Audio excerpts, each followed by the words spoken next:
Bonsoir et bienvenue au 20 bilingue de ce samedi 29 mai 2021. From me, I'm Sron Sanda. Good evening. Bonsoir Nadine Yambo. Good evening, ladies and gentlemen. Thanks for joining us on the 8 p.m. a bilingual edition of Information on Equinox Radio live from Cameroon's economic capital city, Douala. In our top stories, the people of former West Cameroon bid farewell to one of the actors of its long history. The people of the Bafo clan that is in the Meme of the southwest region of Cameroon to their part say farewell from Victor Mukete, their paramount ruler emeritus, and the Senate in Cameroon also says goodbye to its member, the senator, paramount ruler, and the key member and actor of the Cameroon political history has been laid to rest in his hometown in Kumba, chief town of the Meme of the southwest region of Cameroon. We bring to you images live from the event in Kumba today. À la une de ce journal, les derniers hommages de la nation au chief Victor Mukete, décédé à l'âge de 103 ans. Le doyen des sénateurs et acteur majeur de la réunification a été inhumé ce samedi dans son palais royal à Kumba, dans la région du sud-ouest Cameroun. Hors de nos frontières, les prises de pouvoir militaires au Mali suscitent des interrogations en moins d'un an. 2 interventions de l'armée sont enregistrées dans le pays. La désignation du colonel Assimi Goïta comme président de transition remet sur la table l'influence de l'armée dans ce pays. Voilà pour le sommaire.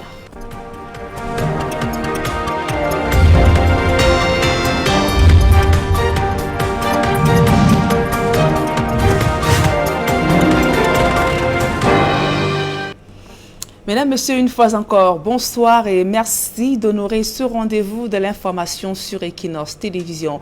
En ouverture de ce journal, évoquant ce phénomène qui inquiète de plus en plus au Cameroun, il s'agit de la culture du palmier d'huile qui entraîne une déforestation inquiétante au Cameroun. C'est du moins l'une des conclusions d'une étude menée par le Fonds mondial pour la protection de la nature et l'Université de Yaoundé 1.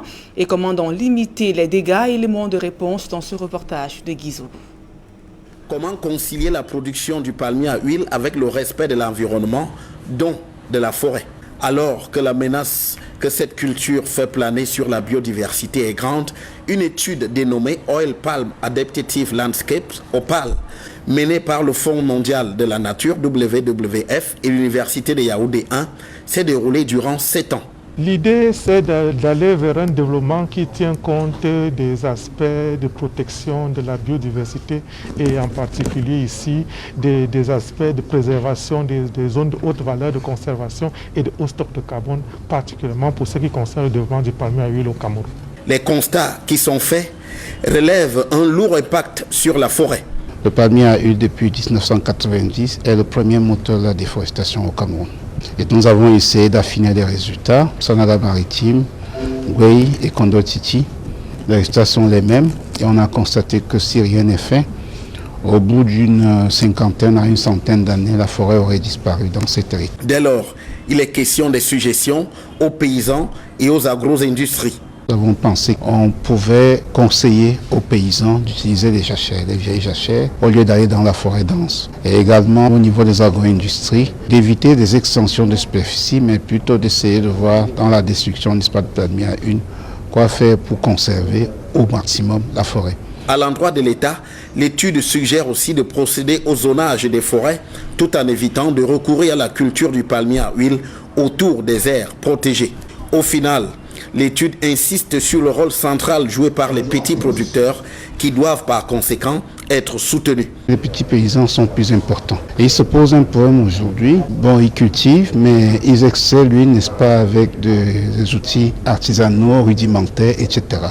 On se dit quand même, si l'État qui encourage la production de palmier à huile pouvait dans ces zones leur donner ce qu'on appelle des presses modernes par rapport à leur presse artisanale, on gagnerait en durabilité. Le Cameroun produit plus de 230 000 tonnes de palmier à huile sur une surface d'environ 190 000 hectares, répartis entre les agro-industries, les plantations traditionnelles encadrées et les plantations villageoises. Et on parle santé à présent, plusieurs fois annoncé la fin des travaux du centre régional hospitalier d'Ebolova dans la région du Sud est effective. Le ministre de la Santé publique Manaouda Malachi s'y est rendu pour toucher du doigt les réalités, notamment l'infrastructure, centre qui devrait donc permettre aux populations de la région du Sud Cameroun d'avoir accès aux soins de santé de qualité qui restait jusqu'ici un problème majeur. Roger Takala et Xavier Foka. Comme dans plusieurs villes du Cameroun, avoir accès aux soins de santé de qualité n'est pas la chose la mieux partagée pour de nombreux citoyens de la ville d'Ebolova, chef-lieu de la région du Sud. Le tout nouveau centre hospitalier d'Ebolova, dont les travaux de construction viennent de s'achever, donnera la possibilité aux citoyens d'avoir accès à une bonne prise en charge. Le plateau technique est quand même relevé ici. Nous avons, en termes d'infrastructure, quasiment bouclé. En termes d'équipement, nous avons des équipements qui sont déjà installés et je pense que ça donne envie de penser que nous pouvons déjà proposer, n'est-ce pas, une date d'inauguration de cette formation sanitaire. Mais avant, l'utilisation de tout le matériel flambant neuf nécessite une formation et un recyclage du personnel soignant. Les équipements, donc finalement, on a ramené, on attend juste le personnel pour faire la formation. On a commencé quelques formations au niveau de l'imagerie, au niveau du bloc opératoire, mais il manque encore le personnel pour pouvoir faire cette formation au moins et du fort. D'une capacité d'environ 118 lits et d'un plateau technique de qualité, le centre hospitalier d'Ebolova permettra, selon le docteur Manaouda Malachi, une prise en charge dépassant bien au-delà de la ville d'Ebolova. Ce n'est pas simplement pour l'exploitation de la région du Sud, c'est pour le Cameroun et peut-être même pour la sous-région, parce que quand vous voyez la configuration de cette formation sanitaire, elle va jusqu'au-delà du Cameroun.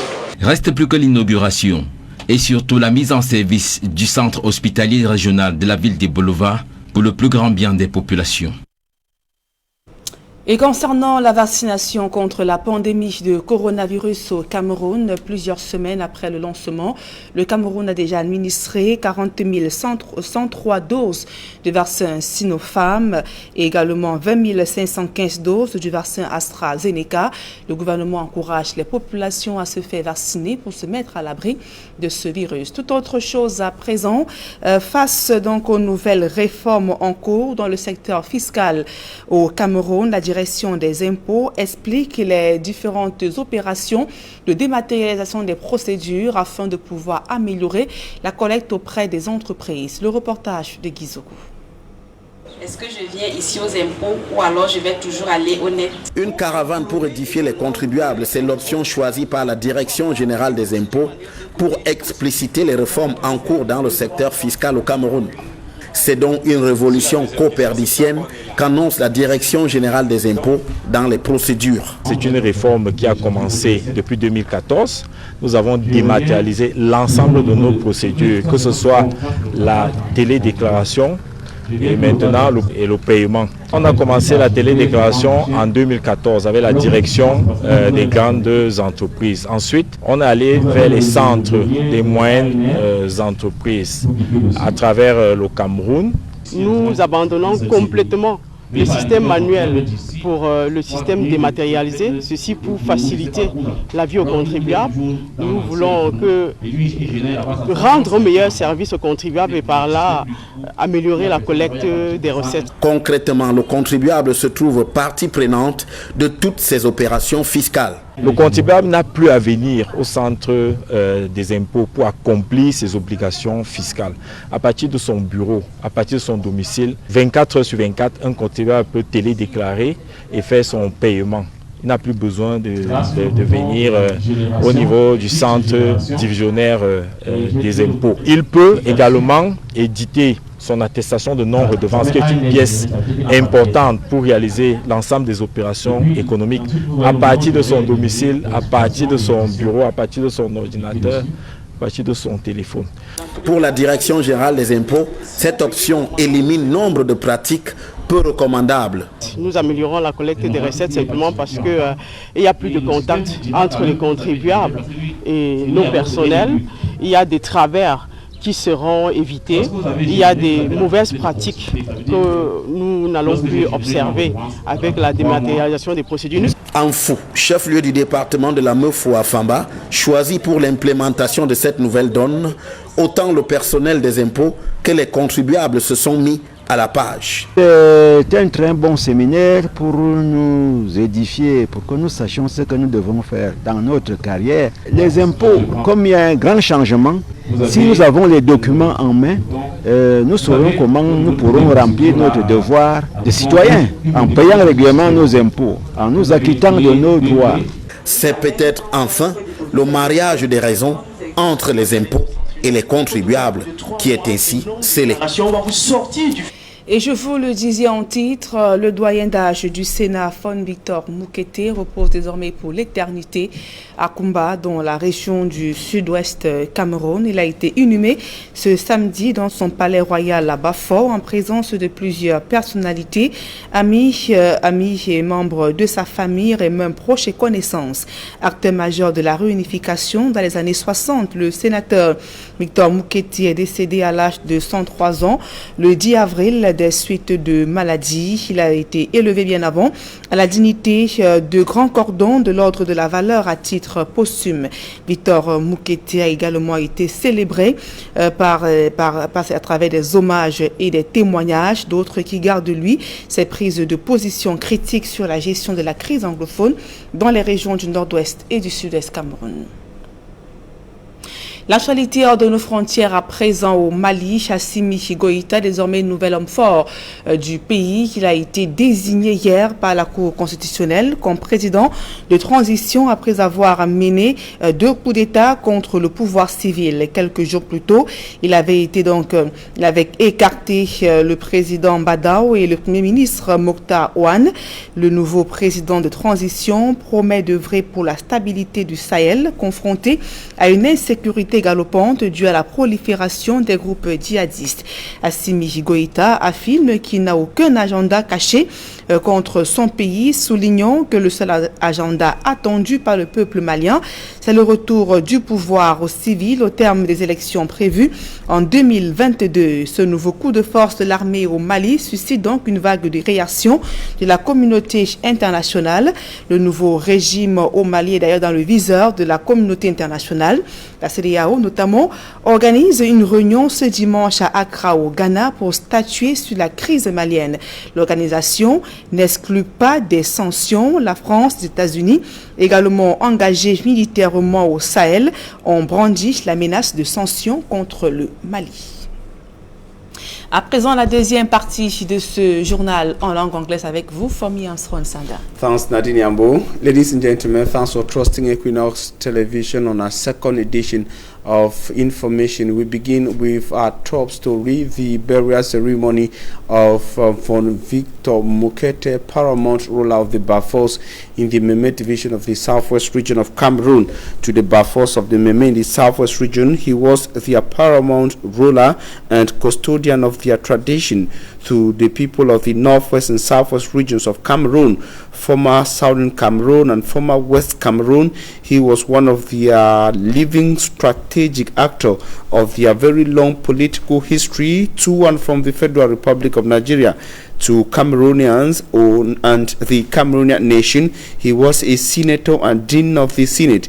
Fon Victor Moukete, with all the above responsibility and more, was laid to rest today in his native Kumba in the Meme of the southwest region. The funeral ceremony of the man who died at age 103 was attended by a cross-section of Cameroonians with a series of reactions gathered by our correspondents in that area. We had on the field Derek Jato from Boya and Zaibo in Kumba.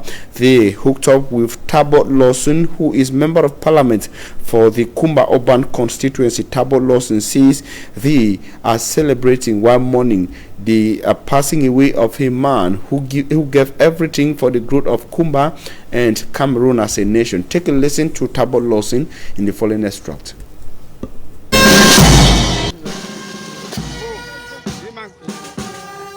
Like I said, we are not mourning in Kumba. We are celebrating the life of someone whose presence and who stayed on earth has touched the people of Kumba in every aspect of our living life in town. Chief Moukete, and after the unification, the chief is present.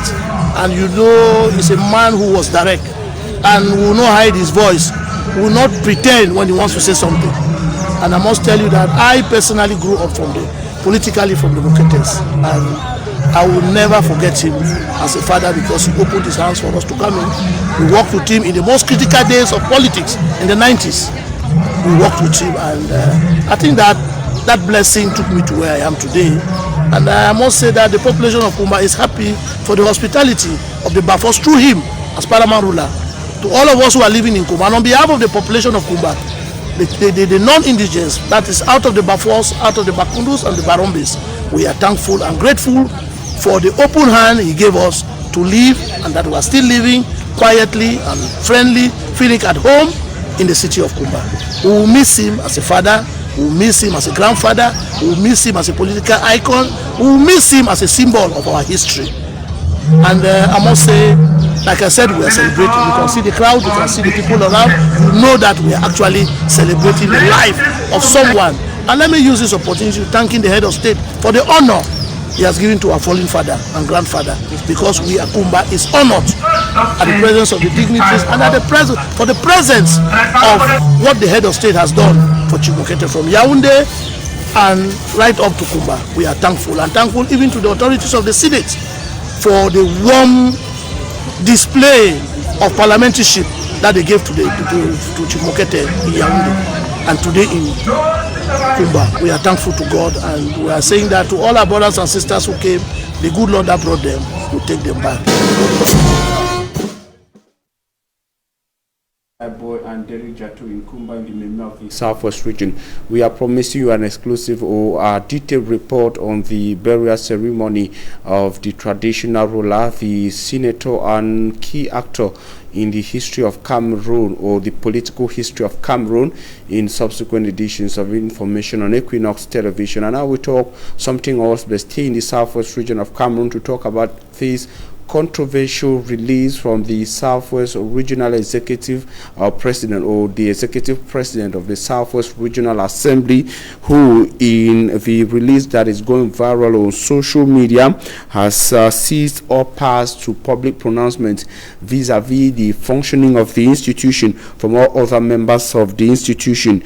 In his communique released a few days ago, the president, Zaccheaus Elango Bakuma, warned every other member of the institution from giving a declaration on the functioning of the institution, and says that any other person speaking on the functioning of the Southwest Regional Institution must have gotten or must have his authorization to get the declaration, and also called on media organs to not consider any other statements mentioning the functioning of the institution from any other person who, apart from himself, or who has not been given due authorization.